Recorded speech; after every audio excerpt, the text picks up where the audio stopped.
Good evening. Welcome to our program this evening. I'm Sharon Worth, President of the Historical Society. This is unbelievably our last lecture in the 2019 series. I'm not sure how we got here so quickly. We again have been fortunate to have Ames Historical Society Kathy Speck organize this program for us. We're also very fortunate to be partnering with the Ames Public Library here. We certainly would not be able to do our programs without this wonderful facility, so we want to acknowledge them in our words here. Over on the table here to the west side of the room, lots of good information for you to pick up. Library newsletter, if you haven't seen that yet. Several things from the Historical Society. Calendar for Hoggett School programs. Hoggett is open Sundays from 2 to 4 through most of the summer till about mid-August. Membership brochure, if you're not already a member. And lastly, a flyer about our current exhibit. So if you can use any of those materials, please do pick them up.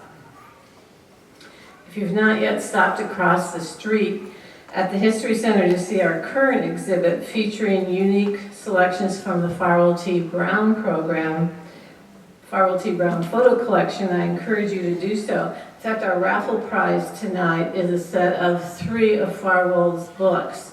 A really special prize because the book number 1 has been out of print for a long time, and we've just very recently been able to get it reprinted and have copies in our hands. So the door prize tonight is the set of books 1, 2, and 3 by Farwell Brown. So if you haven't registered for the door prize, it's on the table over here also. I do want to mention a couple of other interesting events coming up. Tomorrow, Thursday, June 27th, from 4 to 6, the Historical Society is hosting a special Members After Hours, so that is for members only. And this event will be at the Hoggett School, which is located on the Meeker School grounds at 20th and Burnett. So if you're not a member and you're interested in that, you can just become a member today. Sunday, June 30th, also at Hoggett, from 2 to 4, with a program at 2:15. The program will be What's in Your Lunch Pail? So you could learn a little bit about what those school kids were eating for lunch in the 1860s. It's a very interesting program. And then lastly, I just want to give you a heads up in case you're not already aware. Our annual benefit dinner event is coming up later in August, on Friday evening, August 23rd. This year we have a speakeasy theme, and we'll be hosting that event out at Prairie Moon Winery. So watch for information on that in our newsletter that will come out later this summer, or there's also some things posted on our website. So we hope that you will join us there for that. At this time, I'm going to ask you to turn off all your cell phones or electronic devices if you haven't already done so. If you need an assistive listening device, there is one in the back. Mary's holding it up there. If you need that, just let her know, and she's happy to help you with that. We do want to take a minute to recognize those of you who are currently members of the Historical Society. We certainly could not do the things we do without the support of our membership, so you are very important. Approximately 25% of our annual budget comes from memberships. So we thank you for your faithful support, your interest, and your attendance at our programs also. We're always working to increase memberships, so pick up a brochure. If you're already a member, give it to somebody you know who isn't to help us out with that. They're very critical. Before I turn it over to Kathy tonight to introduce our speaker, I think that Kathy deserves a round of applause for all her very excellent work on our lecture series.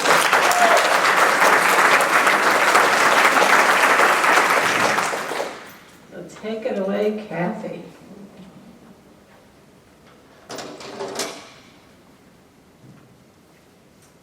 I wanted to ask before I introduce Edie, are there any members of the Morris family here tonight?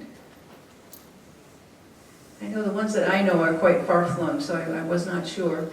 Raise your hand if you live in Parkview Heights. Aha! Well, this will be an interesting topic for you. Well, Edie has lived in central Iowa for 35 years and has been a resident of Ames for over 20 years. Her day job, interestingly, is as an accountant at ISU. And she juggles that with her studies in the history department's master's program. At a future moment, she hopes to transition to a history-related career, and history has been a lifelong love of hers. Following her love of things historic, she currently serves on the Ames Historic Preservation Commission. Now, when I asked her how she chose tonight's topic, she said it was kind of an interesting story. She said that in the spring of 2005, she moved into Parkview Heights in North Ames. She was having a garage sale, and an older gentleman stopped and asked her, "Do you know you live on the Morris farm?" And he proceeded to tell her about Neva and Walter and how they fought the city to keep their farm. She's pretty sure when she started putting the clues together that the man was probably Neva's son-in-law, Tom Wickersham. And I know some of you knew Tom. 13 years later, she was a graduate student looking for a project. As a single working parent, traveling to do research would have been difficult, so she knew she wanted something local. She remembered that story she heard on the day of her garage sale and decided to see if what Mr. Wickersham had told her was actually true. So, tonight you will hear what she found. Bring it on.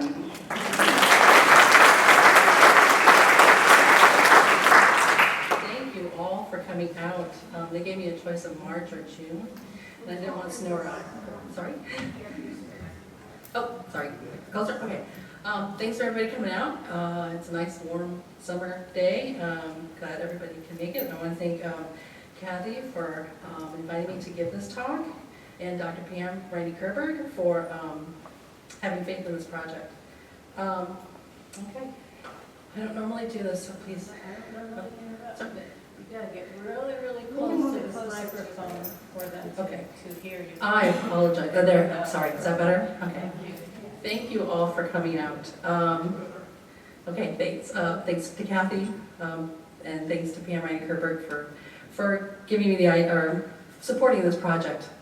Okay, like I said, I don't normally do this, so bear with me.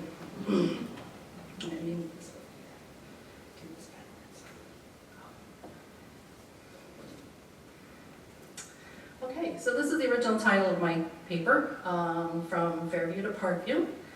It's about involuntary annexation of the Middle American Dream.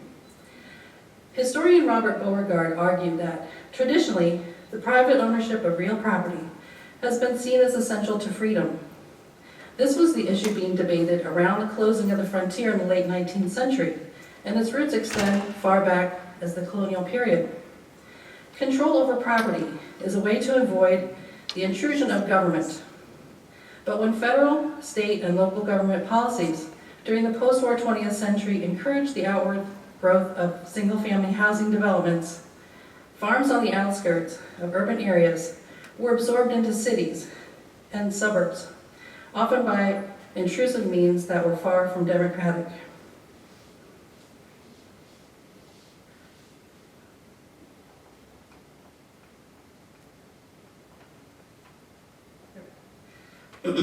In the Cold War battle for cultural superiority, mass consumption in the suburban tract house became the embodiment of the American dream, as argued at the famous kitchen debate between Vice President Richard Nixon and Soviet Premier Nikita Khrushchev in 1959. Unlike drab, communist, state-owned apartment blocks, Americans resided in low-density, owner-occupied single-family homes. As the post-war years brought economic prosperity, mass consumerism, and the baby boom, builders worked around the clock to meet the demand for new housing. The need for land led to massive development on the fringe of cities, towns, and villages across America.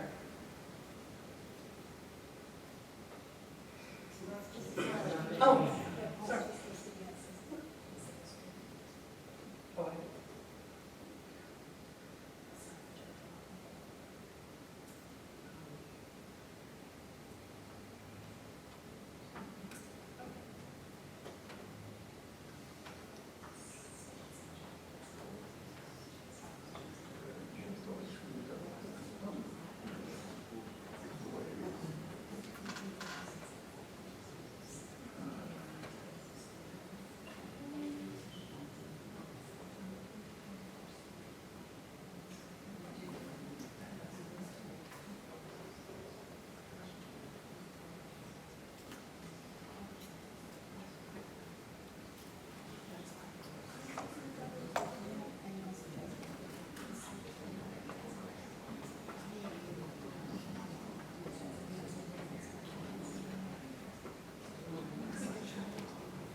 So sorry about that.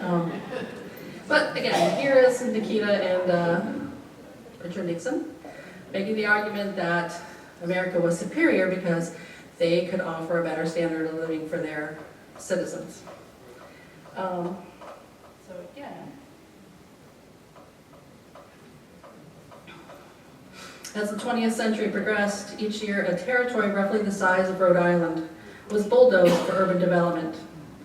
To meet the demand for these low-density, single-family detached houses, voluntary and involuntary annexation became a method used by local governments to incorporate land, and it was a losing battle for those who resisted. In the shadow of the kitchen debate, the Morrises' second-generation family farm was lost to the prosperity of what Robert Beauregard calls the short American century from 1948 to 1974. The 19th century German economist von Thunen theorized that the best location for farming, especially perishable commodities, is near your markets and transportation. But this same ring is ideal for new housing.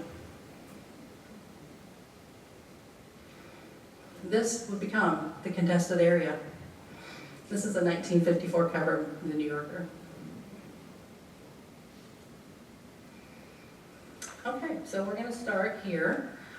This is the 1902 Atlas, State of Iowa.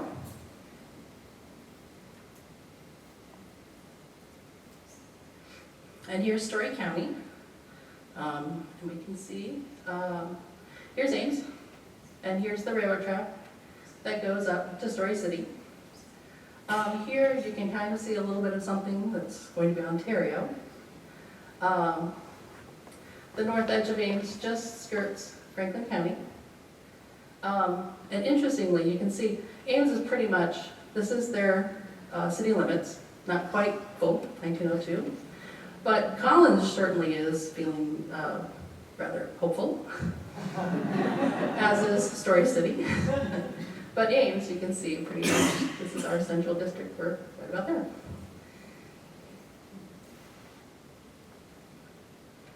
So here's Franklin Township itself.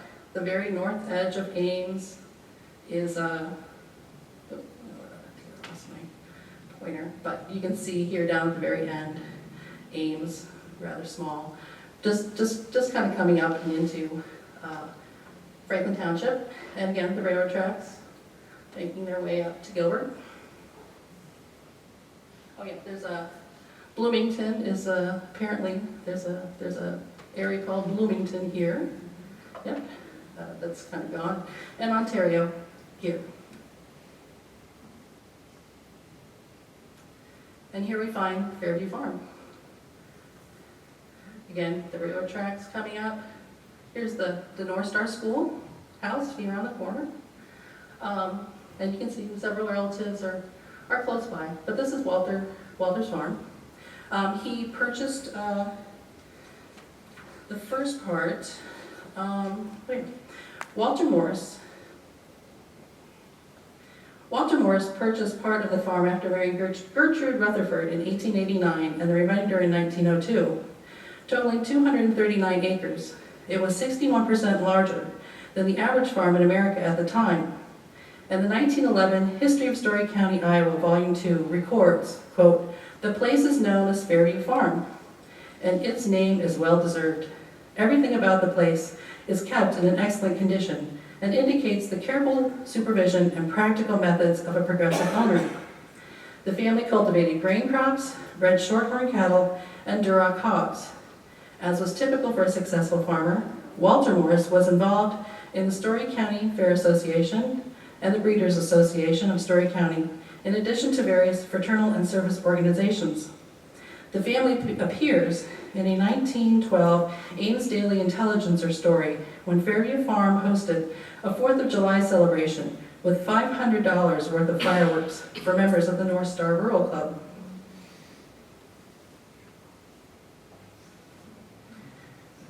In 1914, their son Edward enrolled at Iowa State College and married Neva Freed, the daughter of another prosperous farm family. 3 years later, Walter died, leaving young Edward and Neva to continue his progressive farm practices. Although Edward spent nearly his entire life on the farm, he was one of only 3.3% of Americans to have a college degree at the time and was ready to strike out on his own. In the early 1920s, Edward and Neva rented the farm out and moved to Chicago, where he found work as a construction engineer. By the late 1920s, Edward was a road engineer for the Iowa Highway Commission. But when his position disappeared during the Great Depression, the family returned to Fairview Farm. By this time, Edward and Neva had 4 children. According to their youngest son, Walter L. Morris, "My father didn't really care for farming, but he felt this was best for the family, to live through the Depression years. These were hard times, but farm families could eke out a living and have food on the table." Times were not quite so hard for the Morris family, however. In 1939, Edward Morris built a new 2-story, 4-bedroom house at Fairview that at 2,282 square feet was one of the largest residences in rural Story County.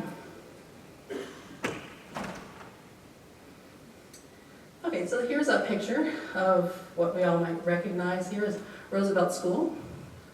So here's 9th Street and Northwestern, going in this direction. Grand Avenue out here, going out towards what was really the first suburb of Ames, which is Murray Drive. But if you look way out beyond, you can see what will become 24th Street here. And this will become Hoover.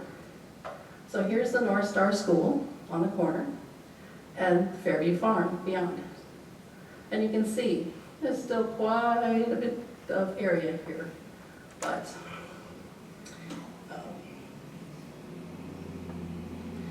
these are 2 side-by-side aerial views of the 1930s Fairview Farm and the 1950s Fairview Farm. North Star School, the farmhouse and the farm. And you can see here, this looks like a varied kind of agriculture happening. Lots of different things going on. But by the 1950s, the schoolhouse, I believe, is gone, and I believe this is the water tower that was here. Here's the farm. But you can see things have kind of become more, there's a varied agriculture, and here there's more of a monoculture. Even this little area here is gone. But so it shows that they continued those progressive farm practices and mechanization and whatnot. So these were very progressive and successful farmers.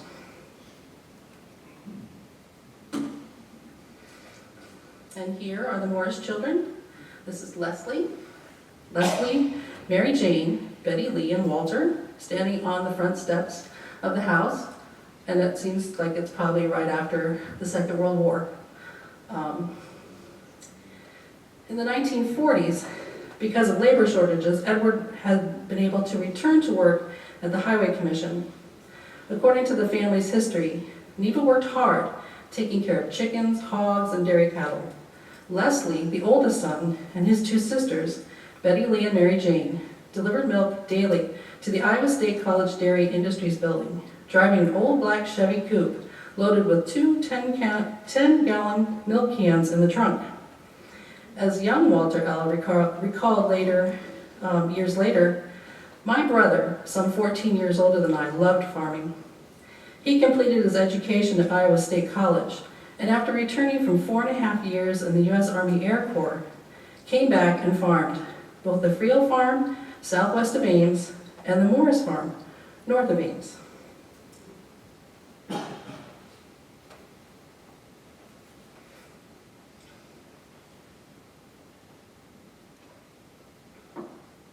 The post-war years brought great change to the community of Ames, which saw its population nearly double from 12,550 in 1940 to 22,000 in 1950. So again, you see it nearly doubles in this area here. Between 1950 and 1970, the population increased another 72% to nearly 40,000 residents. The Servicemen's Readjustment Act of 1944 brought thousands of ex-GIs to the halls of Iowa State College. The college was given the designation of university in 1959. In 1961, the federal government built the National Animal Disease Laboratory, a major research facility that employed a growing number of scientists, technicians, and other white-collar staff. The Iowa Highway Commission became part of the Iowa Department of Transportation in 1974.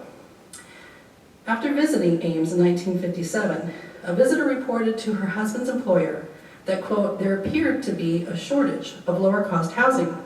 One small development is occupied almost entirely by students and college staff, and there is a high turnover. Apartments are very scarce in Ames. There are some duplex houses in the older section of Ames which are in heavy demand. The average two-bedroom apartment rents for $100 per month. $100 in 1957 is the equivalent of $882 today. So not much has changed. The demand for housing, fueled by the high salaries of these public sector employees, gave builders, tradespeople, and realtors of Ames all the work they could handle. Capital, supplies, and labor were readily available, but land on which to build was in short supply. When a modest 1950 annexation proved to be insufficient, the city launched the largest annexation since 1910. In the fall of 1958, the Ames City Council announced an ambitious plan to annex 4 areas, one on each side of Ames, that would nearly double the size of the city. The proposed areas serve to incorporate the proposed the proposed location of the National Disease Lab to the east, the Ames Municipal Airport to the south, the unincorporated town of Ontario to the west, each of these providing ample tax revenue for the city. However, the area to the north, other than the proposed area for the construction of the new high school, was farmland beyond. It was mostly farmland beyond, including Fairview Farm. Located on some of the highest ground near Ames, safe from the annual flooding of the Skunk River or Squaw Creek, this area was ideally suited for residential housing. At the Ames City Council meeting of October 21st, 1958, nearly 100 concerned property owners turned out to protest the proposed annexation. One of those was Edward Morris. He argued that his property was a farm, his land zoned by the county for agriculture, that he would not benefit in any way from city services, and he in fact, quote, could not continue his operation if it were brought into the city. After hearing from several like-minded property owners, the council deferred action until a later meeting. In November, they decided to turn the controversial proposal over to a public vote set for January 6, 1959. However, under the Code of Iowa, the vote could only be open to residents of the city of Ames, the people already living within the city limits. Citizens living outside of the city limits in the contested area were not allowed to vote. In the days before the vote, the city attempted to placate farmers, concerned that annexation would increase their property taxes, arguing that by using agricultural tax credits, farm owners would actually see a decrease in their tax levy. However, Edward Morris and his neighbors remained suspicious of the city's true intent. After all, the vote proposal, Resolution 3170, began with, whereas, there is not only a lack of available facilities within the city limits of the city of Ames, Iowa, to properly house the inhabitants thereof, but also a lack of available vacant lots and tracts of land upon which housing facilities can be erected. Again, their cleared, level, and well-drained cropland was ideal for the construction of new housing developments.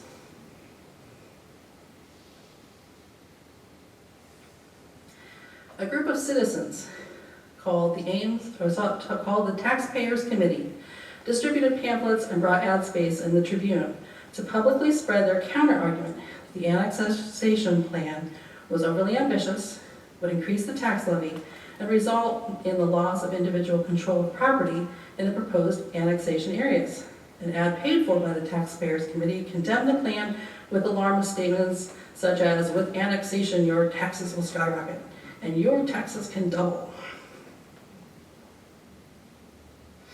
On January 6, 1959, the resolution was defeated by a margin of 5-3.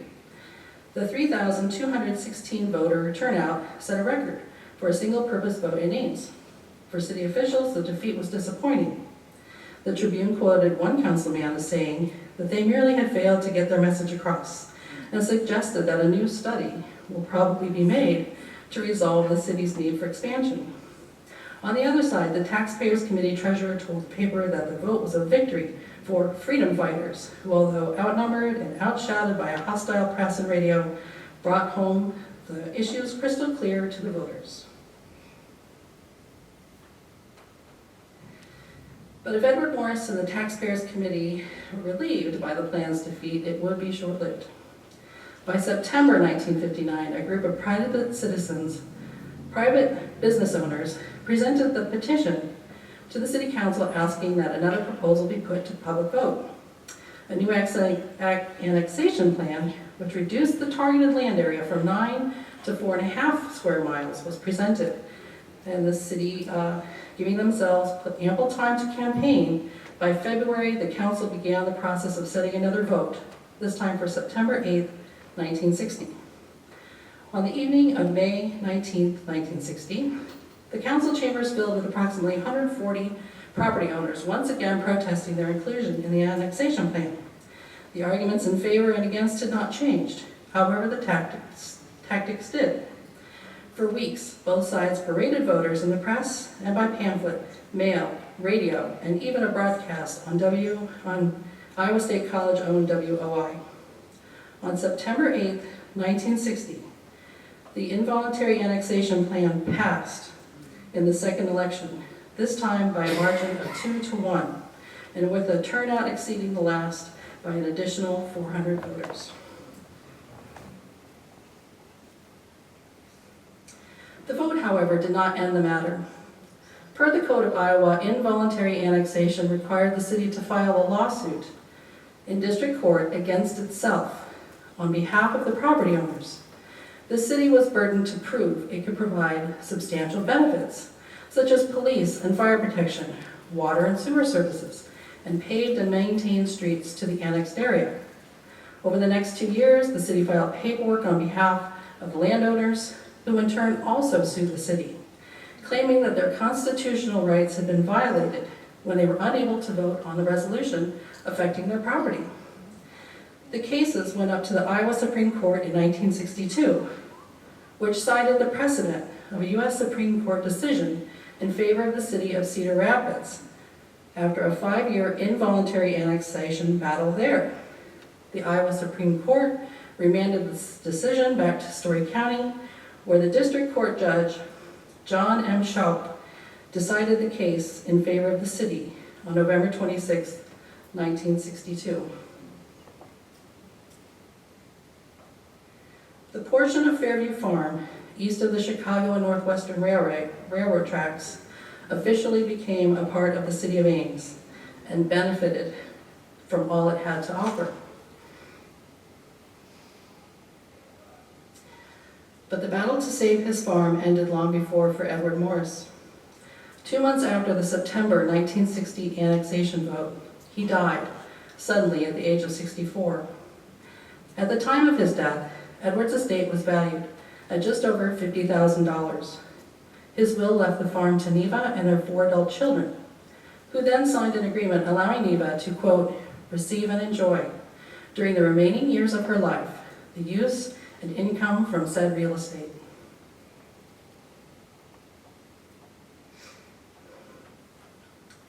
Neva continued to live in the big white house, while their oldest son Leslie lived in another smaller home on the property and ran the farm.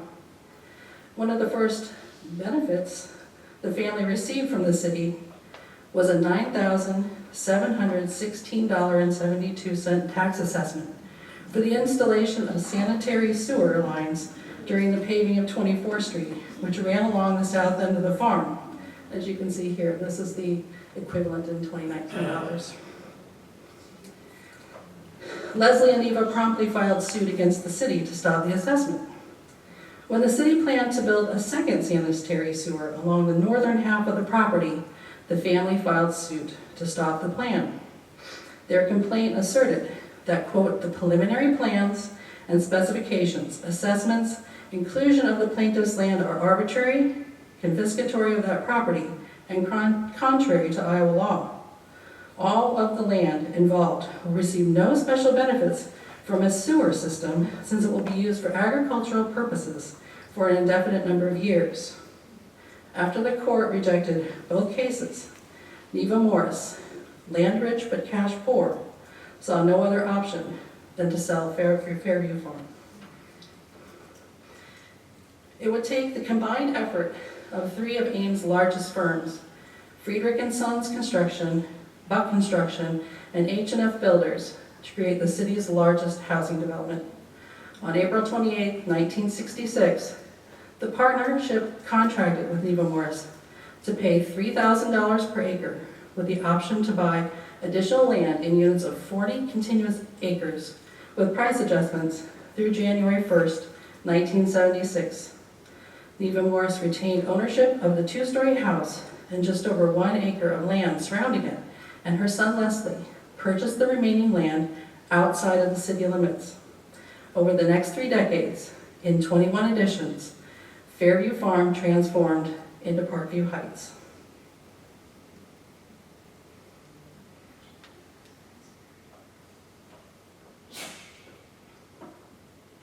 Parkview Heights derives its name from its unique planning, with approximately 14 acres set aside for a public park, fronting not the street, but set behind the lots, where backyards blended seamlessly into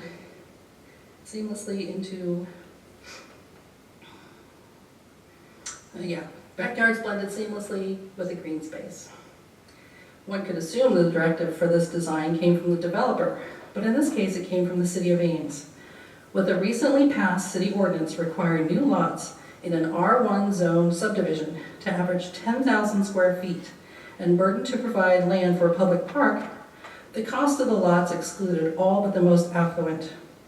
Reinhard Friedrich appeared at the March 15, 1966 council meeting to protest the placement of the park, arguing, quote, lots in the area are already too expensive, and acceptance of the plan if the developer were liable for providing the park area would naturally increase the cost of the lots still more. Despite the continuing need for affordable housing in Ames, Parkview Heights and its sister developments of Northwood and Westwood would be unattainable for most residents other than business owners, professors, scientists, and other professionals. Analysis from the 1968 Ames City Directory reveals that the first 24 owners to build in Parkview Heights, 62% of the households derived their income from the public sector, with 15 employed at Iowa State, the Highway Commission, the National Animal Disease Lab, and 1 as a municipal court judge. 6 were self-employed business owners, and the last 3 were white-collar professionals employed by private businesses.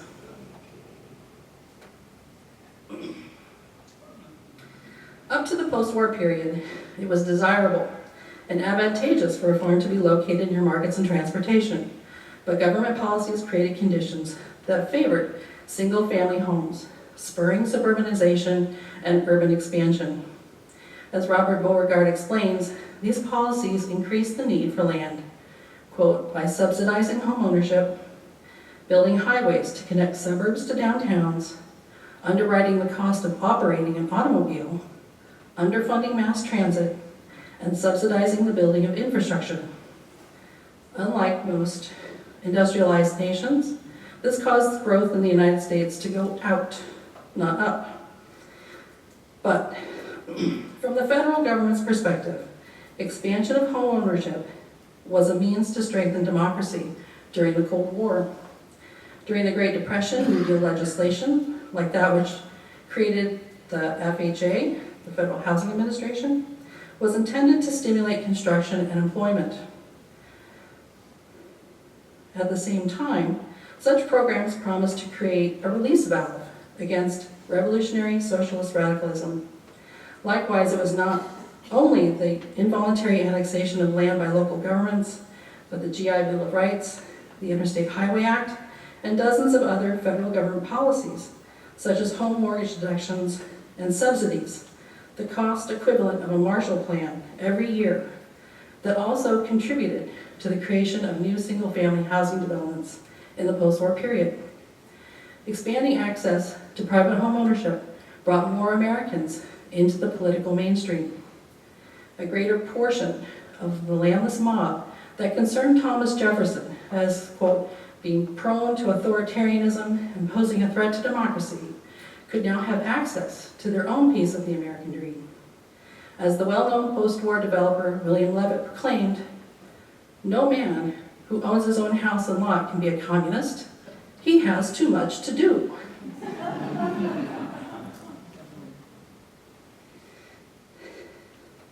Property owners who resisted inexorable progress were suspect, and as historian Kenneth T. Jackson writes, quote, "No small territory could be allowed to retard the development of the metropolitan community. The most important consideration was simply the greatest good for the greatest number." But not everyone benefited from suburbanization and urban expansion.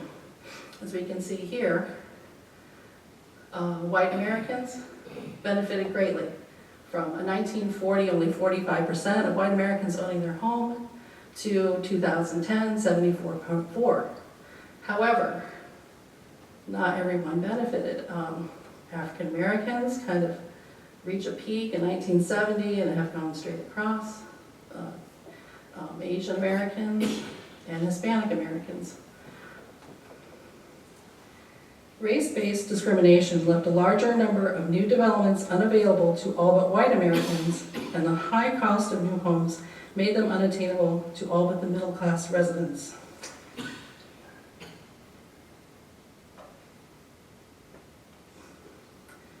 Home ownership is the basis for the creation of family wealth, and by denying minorities and the economically disadvantaged access to the post-war housing boom, the gap widened between rich and poor.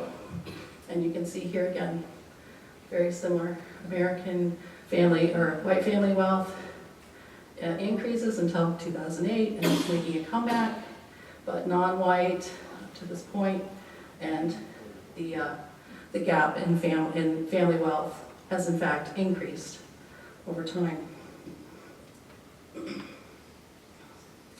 Insulated in their racially and economically homogeneous neighborhoods, suburbanites immersed themselves in conformity, mass consumption, and could ignore the problems of the urban core.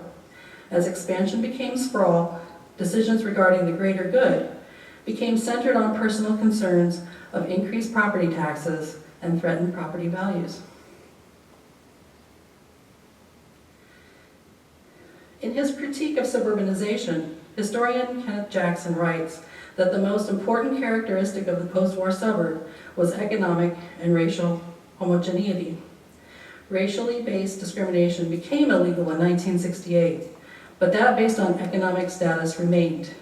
This pattern became an issue in Parkview Heights when the last 3 houses on what had been Fairview Farm were built in 2001. That year, the undeveloped far southeastern corner of the farm, once occupied by the North Star School and later by a water tower, was sold to the Story County Land Trust, which intended to build homes for qualifying residents with the cooperation of Habitat for Humanity. And that would be the far corner here on 24th and Hoover.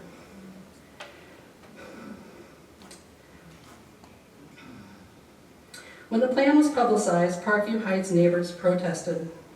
While some expressed benevolent concern whether their new neighbors would keep their property maintained, another more bluntly stated, "I would like a look, I don't know if I want to say richer, but more in keeping with the neighborhood, and not something that would, quote, take down the value of our homes."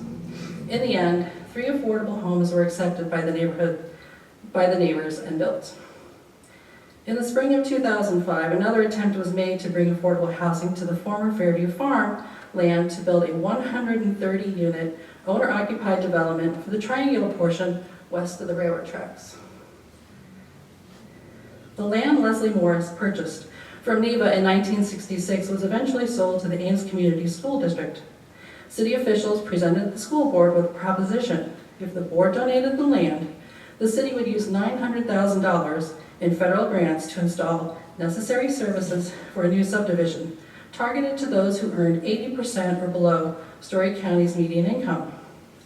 Local developers met with city officials to begin plotting the 26-acre site, but residents expressed the same concerns as they had with the Habitat houses a few years before. At an April 15, 2005 public meeting, approximately 50 property owners confronted city officials. Neighborhood concerns of increased traffic, noise, lot sizes, home designs, and threatened property values were now joined by outrage that the school district would donate the land. A budget shortfall earlier that year forced the district to close 2 elementary schools at the same time that this plan was proposed. Angry citizens demanded that the land be sold, not donated, to alleviate the financial crunch. But if the city was required to purchase the land, the units would no longer be affordable to targeted buyers. Quote, in order to succeed, it is essential that we have the support of the city council, school board, private developers, surrounding residents, and nonprofit agencies, the Ames city manager wrote in an announcement abandoning the project that August. The land remained undeveloped until 2015, when the Ames School District spent approximately $10 million building a new school administration and sports complex on the site. Like a Corn Belt terra, incongruously surrounded by ranch houses, the big white house Edward and Neva Morris, built in 1939, still stands on Hoover Avenue. As Neva Morris watched from a second-story window, her farm transformed into a neighborhood. Neva finally left Fairview Farm at the age of 99 and a half, and when she died in 2010 at the age of 114, she was the oldest person in the United States of America. And as we can see here, this is a picture I found on the city's website. Parkview Heights is now well within the city limits, and we can see areas where the city is kind of planning on spreading out over time. At the north, you can see the spires of Gilbert, I guess you could say, from the northern edge of what is now Ames. In 1977, Neva's longtime neighbor, Millard Taylor, wrote a presentation titled The Past 100 Years on 24th Street for the local chapter of PTO. In it, she reflects back to her childhood on the farm, shares stories about her neighbors, including the Morrises, and tells of the changes she witnessed over the decades. At the end of her essay, she writes with pride of having received a Century Farm plaque from the Iowa Department of Agriculture the year before, and implores, when annexation comes up again, please don't vote our farm into the city to be destroyed as such with homes, shopping centers, wide highways, industries, etc. The day will come when children in this area will wonder what an Iowa farm was like and why there isn't more food, for the good black ground will have been covered by cement. Millard Taylor's family farm is now the village of Somerset. Thank you.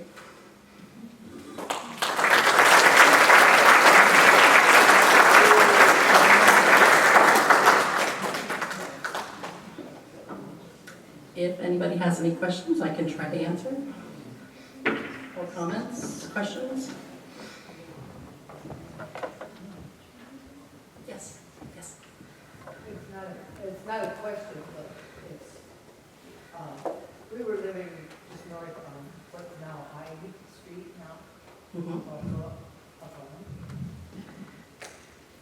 And this is the saddest program I've been to. I've lived it, so thank you. Well, one of the reasons why I like this story is because I am on the Historic Preservation Commission. And according to the National Historic Preservation rules, 50 years is A building has to be 50 years or older in order to be nominated. And not only do, the farm itself, the farmhouse is still there, the neighborhood itself started in 1969. I mean, that's 50 years ago, and it doesn't seem that long, but, we like to emphasize the older buildings during the century or whatnot, but this story is just as important, I think. As for the history of Ames.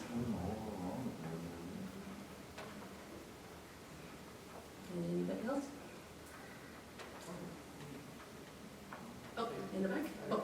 Could you go back to the second vote pamphlet, I think it was? There was, I couldn't figure out, there was a caricature used for the ad? There, It's this one? no, forward to, there. It seems to be some sort of Shakespearean kind of a reference. This was a pro-annexation. You can see at the bottom, I guess I kind of have put that there for the names. If you're saying Pearl DeHart, this is the mayor. This is the mayor of Ames. Most of the council people are here. A lot of your major business owners, they were all pro-annexation. But yeah, it's going through and arguing like, here are the things that the benefits that people are going to get. You need fire protection and police protection, building and zoning. Again, trying to convince people who already saw this. Figure or something. Excuse me? The caricature is what I can't figure out. Oh, yeah, they're supposed to be Shakespeare.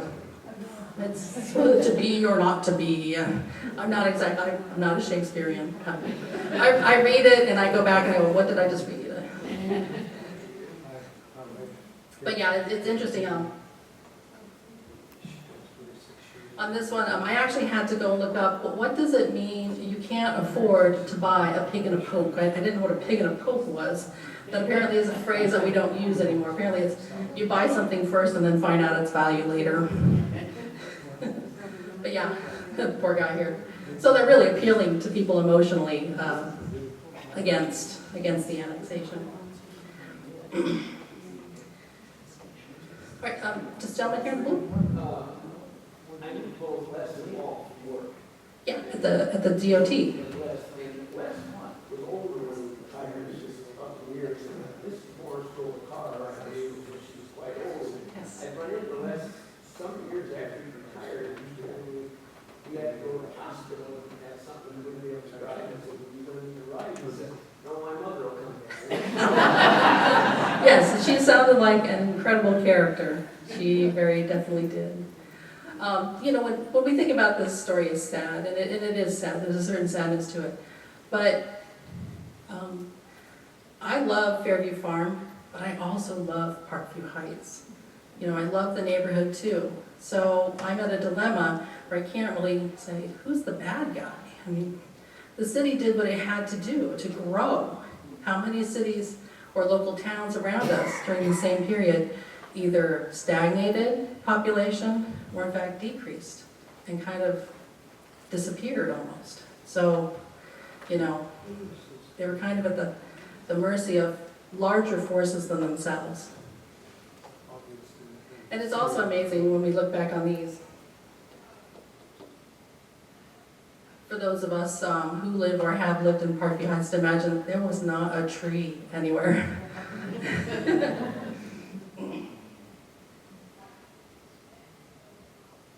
And that's why I like this one as well. This is where I took the split screen between 2018, I guess is when I did this, and then that 1930s overview, and just kind of cut it right down the middle. And so we give up one and we gain another, or do we gain something at the cost of something else? But anybody else? I want to thank everybody for coming out tonight, and I hope you learned something about your neighborhood and just about the history of Ames and the history of America.